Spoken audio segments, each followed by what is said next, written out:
Kalau Anda berada di level yang ini, yakinkan pada diri Anda bahwa Anda itu sedang akan diangkat oleh Allah pada tingkat iman yang paling tinggi. Maka berbahagialah teman-teman sekalian, Anda berada level di atasnya. Ingat baik-baik, Allah tidak akan menguji Anda kalau Anda nggak sanggup. Jadi kalau Anda malam ini punya masalah seberat apapun, itu tandanya, maaf teman-teman, cuman Anda yang sanggup, yang lain tidak sanggup. Kalau ada orang mau berhijrah dan berubah, kemudian dia baru berniat, berusaha, lantas maut datang menjemputnya. Saya berikan kabar baik, kata Allah.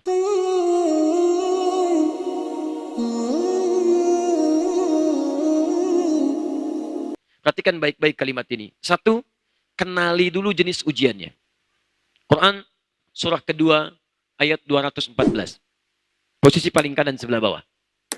Ini cuma umum saja ya, detailnya nanti besok saya sampaikan. Lihat, satu. Mau masuk surga nggak? Baik. Yang mau masuk surga, silakan angkat tangan. Yang mau masuk surga. Alhamdulillah. Baik. Saya sampaikan ayatnya.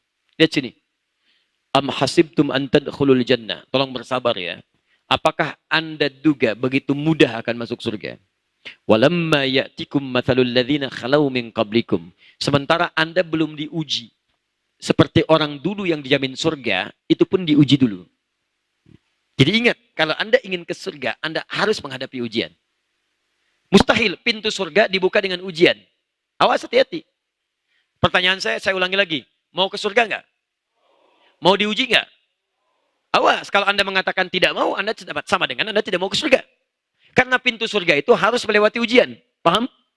Baik, sekarang persoalannya, bagaimana kita mengetahui pintunya plus dengan ujiannya? Lihat, satu, ada 3 jenis ujian itu. Pahami baik-baik ya, 3 jenis. Satu, masat humul ba'sa. Yang ringan-ringan, ba's. Di level pertama adalah masalah ujian yang ringan. Disebut ba'sun, ba's.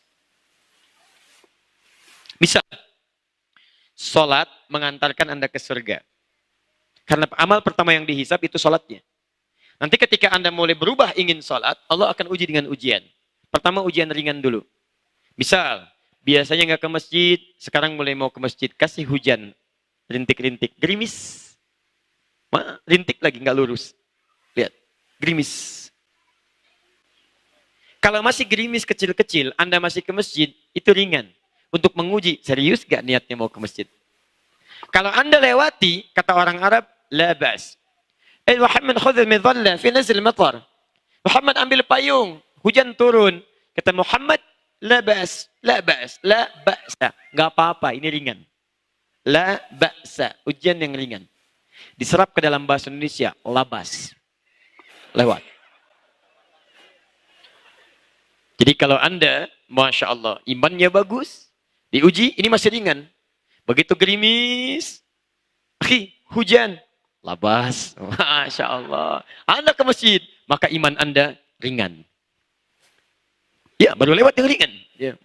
Baru melewati yang ringan. Ingat ya, sepanjang Anda belum lulus pada ujian yang ini, Anda akan terus diuji dengan yang ringan dulu. Ringan. Pak, kok nggak ke masjid? Hujan mah. Kan cuman gerimis, ada payung lagi. Takut riak, Masya Allah. Ya, belum lulus. 2.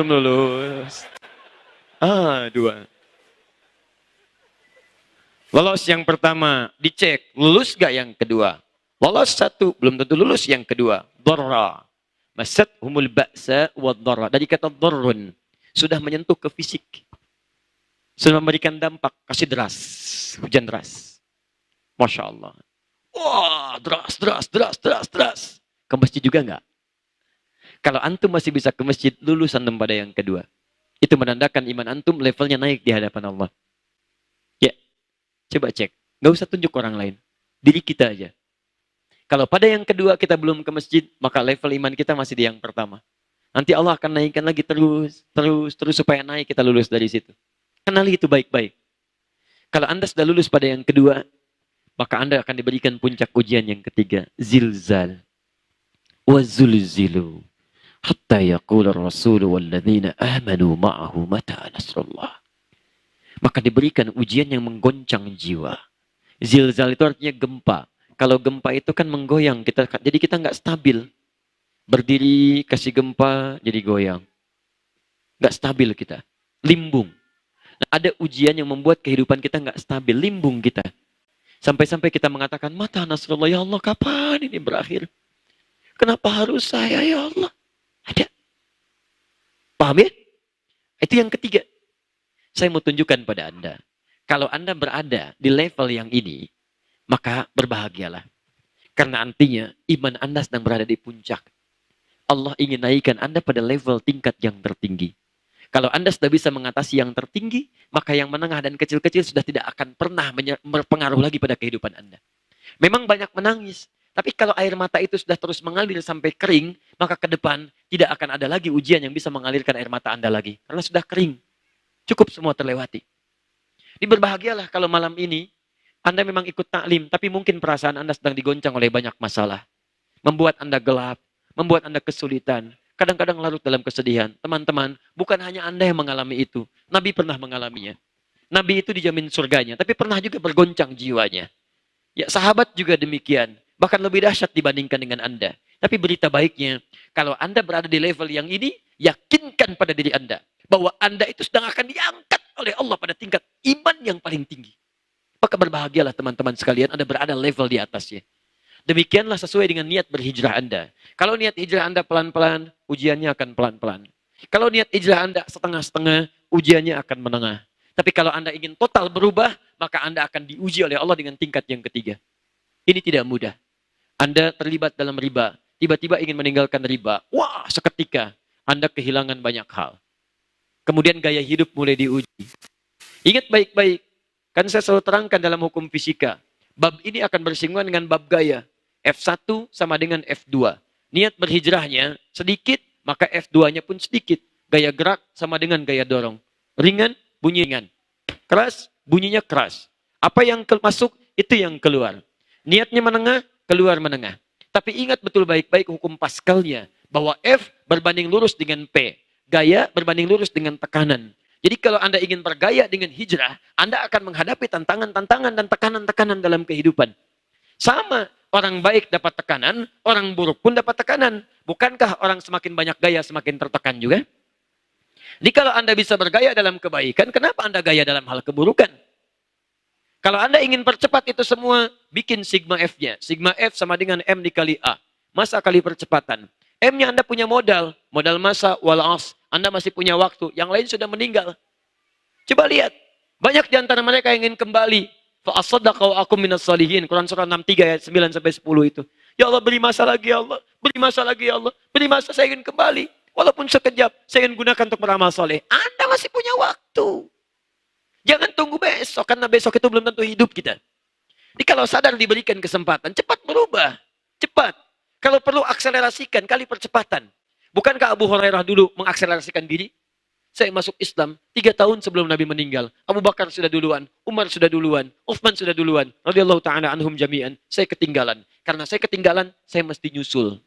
Dia cara berpikirnya. Saya mesti nyusul mereka. Mereka nunggu Nabi di majlis ta'lim, saya nunggu Nabi di depan rumahnya. Jadi begitu Nabi keluar, saya lihat bagaimana keluarnya. Cara jalannya, cara senyumnya, cara nengoknya, cara macam-macamnya. Karena itu Abu Hurairah hanya tinggal 3 tahun dengan Nabi, tapi meriwayatkan hadis sampai 7.000 hadis. Didoakan oleh Nabi. Banyak perubahan dalam kehidupannya. Jangankan pada manusia, pada anak kucing pun sampai sayang. Sehingga disebut dengan Abu Hurairah, bapaknya anak kucing kecil. Di seorang sahabat mau berubah, mau hijrah. Sahabat teman-teman, dekat dengan Nabi, ahli surga, dekat dengan Allah, masih mau berubah jadi lebih baik. Antum sampai malam ini bukan sahabat. Sampai malam ini. Tidak ada satu ayat Quran pun turun memuji antum. Dan menjamin antum masuk surga. Hisab masih menegangkan. Dan dalam keadaan demikian, antum masih belum mau berubah. Antum perlu jadi apa lagi? Sudah, kita harus berubah jadi lebih baik.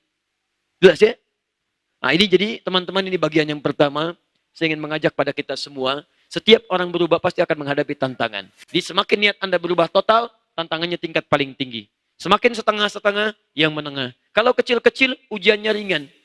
Nah, bagaimana cara mengatasi itu ujian itu semua? Ini baru penjabaran. Maka rumusnya nanti, ini terlampau panjang, saya beri bocoran saja.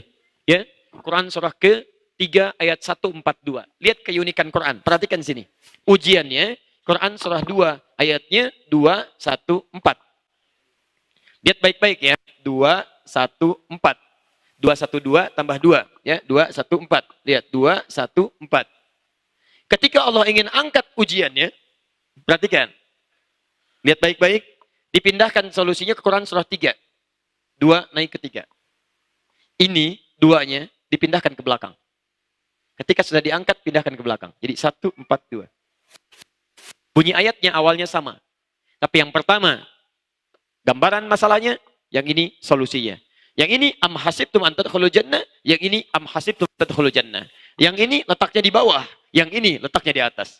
Kalau Anda sudah bisa mengatasi tantangan turunkan ke bawah, maka Anda naik ke atas. Katakan Allah Subhanahu wa taala, am hasibtum an tadkhulul jannata wa lamma ya'lamillahu alladhina jahadu minkum wa ya'lamas sabirin. Ya. Jadi ayo jihad. Apa itu jihad? Dari kata al-juhdu, serius. Apa itu serius? Dibagi 3. Kesungguhan merencanakan disebut ijtihad. Kedua, kesungguhan dalam mengimplementasikan apa yang kita rencanakan disebut dengan jihad. Ketiga disebut mujahadah. Mujahadah, berusaha memerangi gejolak-gejolak jiwa ketika kita mengimplementasikan rencana-rencana kita. Besok saya mau subuhan di Grand Sharon mujahadah. Tiba-tiba mau berangkat, hujan turun. Aduh, hujan, atasi. Saya harus berangkat, saya harus berangkat, saya harus berangkat. Datang malas, lawan. Saya lawan, saya lawan, saya lawan. Paham? 3 hal itu. Dan sabar dalam menjalaninya. Sabar dalam menjalani. Ini secara cepat saja. Turunannya nanti kita bahas di sesi besok subuh dan malamnya. Karena ada kaitan dengan ini semua. Ya, bahkan masjidnya sama, mujahadah. Ya. Teman-teman, ini kalau sudah lewat yang terakhir, saya tutup yang terakhir. Ini supaya meringankan kita saat berhadapan dengan ujian. Dan ini kalimat terakhir yang saya sampaikan. Quran surah kedua ayat 286. Ditambah Quran surah kedua ayat 155. Lihat baik-baik ya. Jadi kalau antum sedang dapat ujian, selain berencana mengatasinya, juga Anda mesti punya konsep ini. Supaya tenang. Tenang. Lihat baik-baik. 1. Quran surah 2 ayat 155. Posisi paling kiri sebelah atas. وَلَنَبْلُوَنَّكُمْ بِالشَّيْءِ. Dan setiap orang hidup kami akan uji dengan berbagai persoalan untuk meningkatkan kualitas hidupnya. Jadi ujian itu diturunkan bukan ingin membuat kita bermasalah, tapi meningkatkan kualitas kehidupan. Paham? Sekarang lihat baik-baik. Lihat rumusnya. Setiap orang hidup akan diuji. Jadi hidup itu berbanding lurus dengan ujian. Masalah. Problem. Hidup berbanding lurus dengan masalah. Artinya, sepanjang antum hidup, pasti antum akan berhadapan dengan masalah. Sudah? Jadi ketika Anda sedang punya masalah, berarti Anda normal, hidupnya normal. Normal. Karena kata Quran, setiap orang hidup akan diuji dengan masalah untuk meningkatkan kualitas kehidupannya. Kalau kehidupan selesai, masalah pun akan selesai. Jadi kalau ada seseorang kemudian tidak ingin punya masalah, itu artinya dia tidak ingin hidup. Jelas? Pertanyaan saya, antum ingin punya masalah atau tidak ingin punya masalah? Yang ingin punya masalah, boleh angkat tangan. Yang tidak ingin punya masalah, boleh angkat tangan. Jadi saya sudah nerangkan 2,5 jam, antum maunya apa? Tanya ini, wallahu a'lam. Tanya itu, wallahu a'lam. Siapa Rasul? Saya. Luar biasa hidup ini. Hebat. Kenal setan? Kenal. Apa maunya sebetulnya? Aduh, semakin malam semakin agak bingung saya. Lihat, antum gak bisa milih. Memang saya tahu pengennya hidup, tapi gak punya masalah. Tapi gak bisa teman-teman. Begitu Anda ingin punya masalah, takut tidak selesai. Begitu tidak ingin punya masalah, takut tidak hidup. Kan? Persoalannya adalah, persoalannya jawaban Anda menunjukkan pemahaman Anda, bagaimana kita menghadapi kehidupan. Jadi kalau Anda tidak siap dengan masalah, bagaimana mengatasinya? Gak ada masalah. Siapa yang ingin punya masalah? Saya.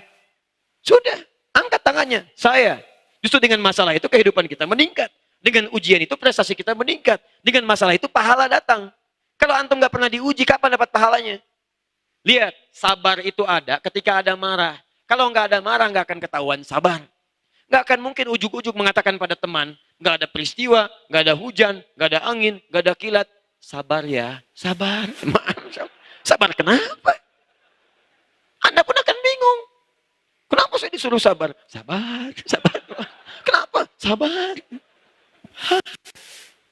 Jujur itu nggak ada kalau nggak diciptakan bohong. Dusta.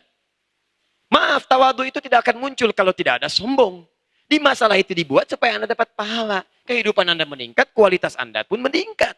Sekali lagi, siapa yang ingin punya masalah? Begitu. Ya sudah, banyak persoalan malam ini. Sudah.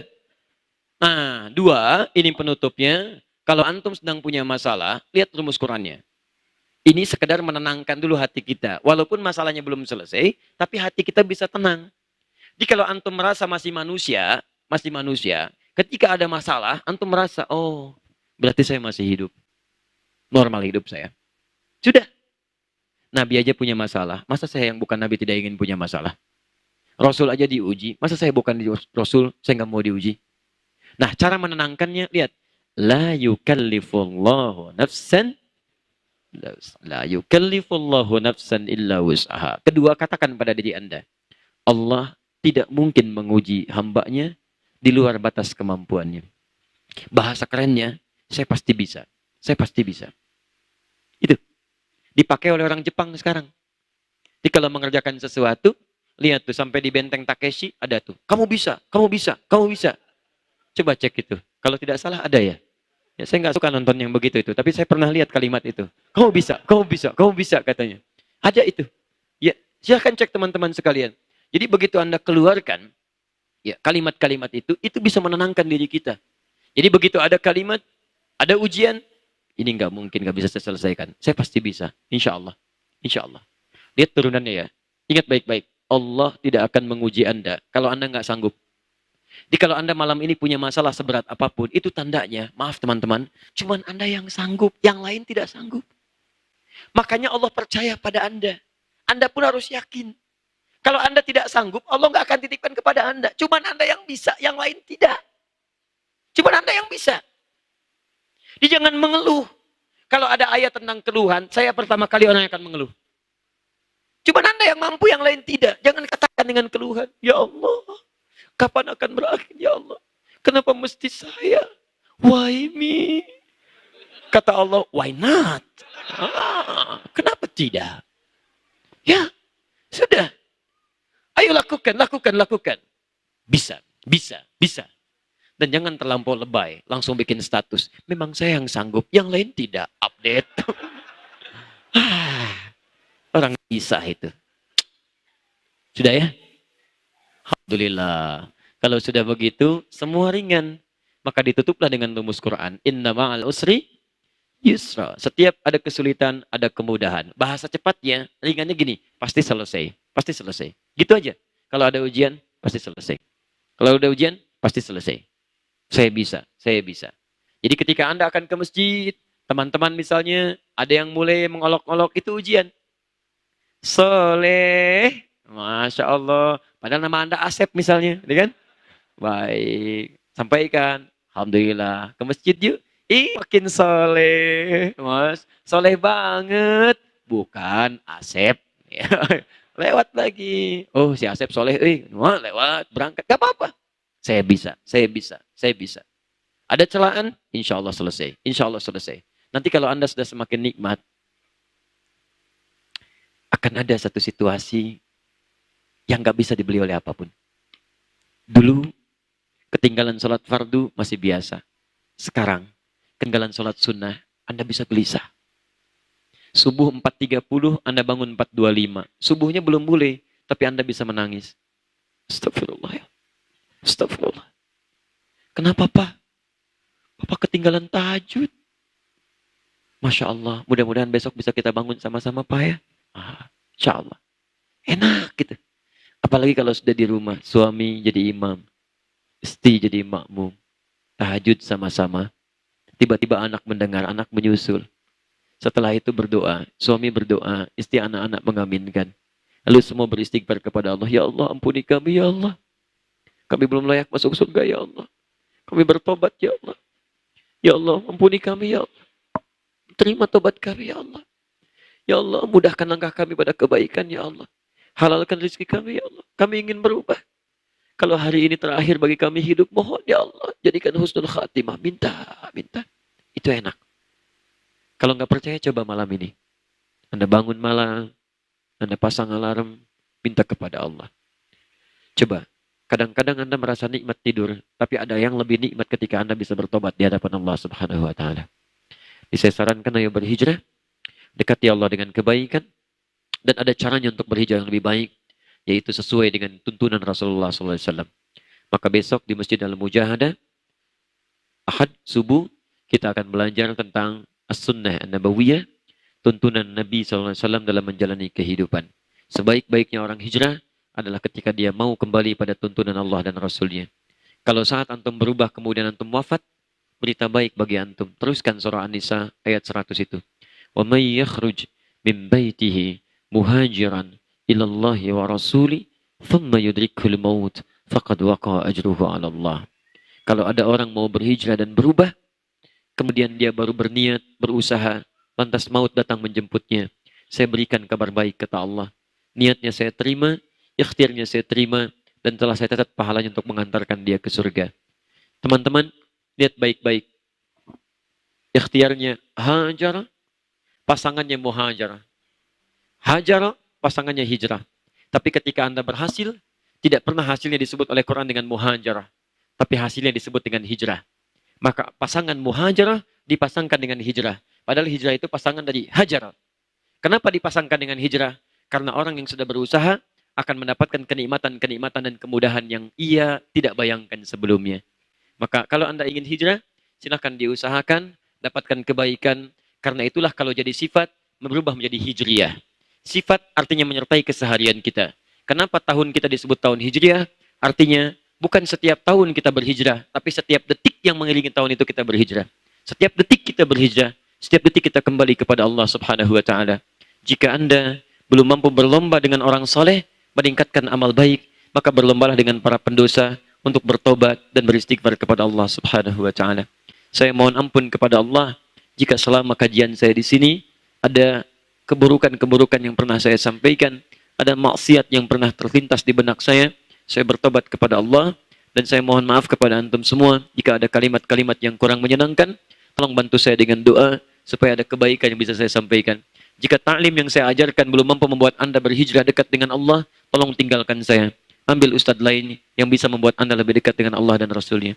Subhanakallahumma wa bihamdika, asyhadu an la ilaha illa anta astaghfiruka wa atubu ilaik, wa akhiru da'wana alhamdulillahi rabbil alamin. Wal afu minkum. Assalamualaikum warahmatullahi wabarakatuh.